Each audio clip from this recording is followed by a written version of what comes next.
morning. Namaste. This is Saili Kaikar. Welcome back to my channel. Friends, today I want to talk about how we create our minds. In my previous video, I talked about what the mind does in our life, what its role is in our life.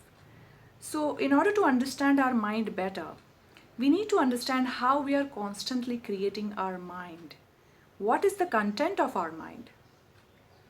So when we think of mind, we are always thinking of this area around our head, something to do with our brains, right? But mind is not just restricted here. Mind is actually energy which is all over your body. It's connected with your body and it's all over. It's not just in your head. So of course the functions of the brain are contributing towards mind. But every single cell in your body has an element of mind.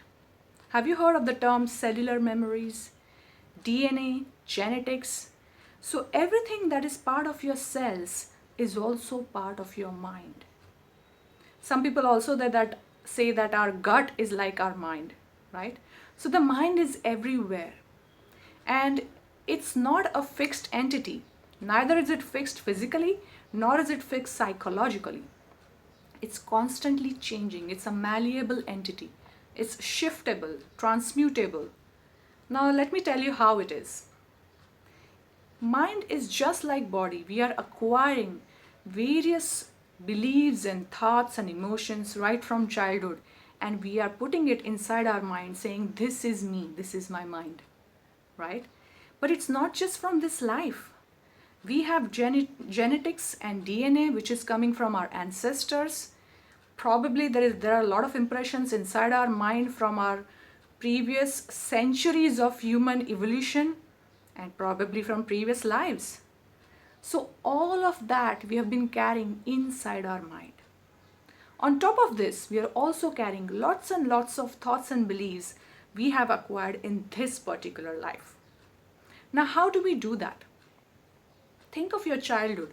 From childhood, our minds are like sponges absorbing everything around us, right? Anybody told you anything, we take it as a truth. Your mom told you that, you're not looking good in this dress, change your dress. You have taken the meaning of that statement as you don't look good. You have taken it as your truth. Your teacher told you you're not doing good in maths, you're very poorly doing maths. You have taken it as your truth that you can't do maths. Anything that happens in your surrounding, the meaning you give to those experiences, the inferences that you have derived out of those experiences become your mind. They become the basis, foundation, the belief system, the notions about who you are and how the world is like. I think about till the age of 7 to 10, our minds are like sponges absorbing everything in our surrounding and creating the foundation of our mind. So you see, none of it is truly the you. It's just the acquired thoughts and beliefs about who you are. And you are still acquiring them. You're still creating impressions in your mind. However, now you are not aware of what impressions you created in your childhood. Now think of the mind like a deep lake, okay? Now in a lake, if a lake is very deep, there is a deep water body at the ground, and that's kind of a very solid kind of entity, like a deep water.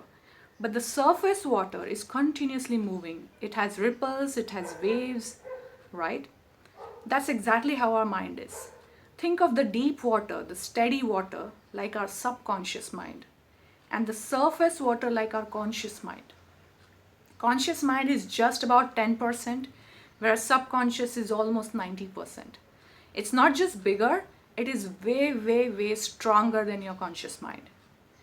The things that you hold in your subconscious are so very strong that they are determining everything that is happening in your life right now. Everything that you have gathered, not just from your childhood, but from your DNA and genetics, is all buried in your subconscious. So what is part of conscious mind? Conscious mind is just how I'm aware right now in this moment, what all things I'm aware of, what I'm thinking, what I'm feeling, what my current thoughts about my future, my past, my dreams, all of that is part of my conscious mind at this moment. And that's very little. I'm only aware of little part of who I am. Whereas in my subconscious, there are deep desires, there is guilt, there is fear, there are strong notions and truths about who I am, what I can do, all of that. None of it is necessarily the truth.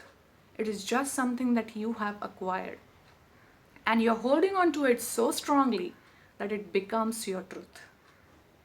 Now, the key here when we are working on ourselves, when we are trying to step beyond the mind, is every time you experience something in your life, realizing the experience has been created because something from your subconscious got projected in your outer reality. Remember how we talked about our mind is constantly projecting our thoughts and emotions outside on the movie screen, and that's our life, right? So most of the time, because the subconscious is so strong, we are constantly projecting the subconscious thoughts, the subconscious emotions and desires. And because we are not aware of them, when the life experience gets created, we are surprised. We think, how can this happen in my life? I never think like this. Oh, but you do. And that's what exactly your mind is trying to tell you. The mind is helping you by projecting your deeper thoughts out into your reality, making you aware, increasing your awareness about what is part of your mind, what is part of you, what is part of your consciousness. And that is the expansion of your awareness. So every single experience that is happening in your life is an example, is an evidence of what is part of your subconscious. So the way to step beyond our minds is realizing that whatever has happened is because of the content of my mind, which I have simply accepted. There is no need to find out where it came from, which lifetime, which ancestors, which year in my life. That doesn't help us. The only thing we need to realize is it is part of me because I have simply accepted it, or because I have simply decided or chosen that this is my truth. But realize that mind is a malleable entity. It is shiftable, it is transmutable. So realizing that this is something you're simply holding on and you can let it go, becoming aware of this reality reduces the intensity of those beliefs, reduces the hold of those strong truths that you are clutching onto.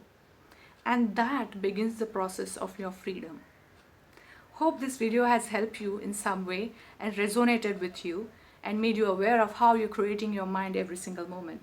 If you have any comments, any thoughts, feedback, please share on this video. I'll be happy to go through that and help you in your next video. Thank you very much. Have a beautiful day. Bye-bye.